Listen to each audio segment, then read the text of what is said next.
All right, these are the EZARC 1.5 inch fiberglass reinforced cutoff wheels. Company sent me this product to check it out and make a video for it, so let's do it. Arrived safely, packed up real nice. Inside the pack, you get 30 cutoff wheels and you get 2 mandrels. They call it a 32-piece kit. It will fit most rotary tools with a 1/8 inch arbor.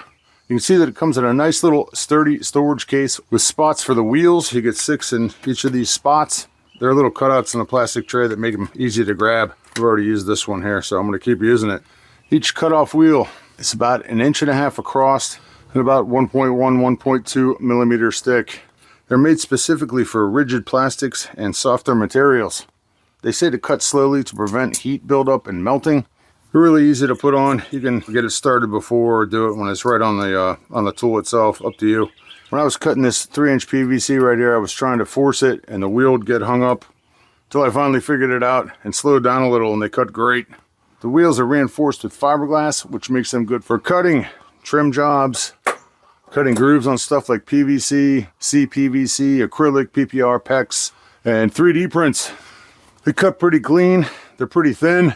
I haven't got a lot of burrs, and it helps with accuracy, especially when you're using a small handheld tool like this. This is a rechargeable one. They work up to a max speed of 35,000 RPMs. The top setting on this rechargeable Dremel is about 28,000 RPMs.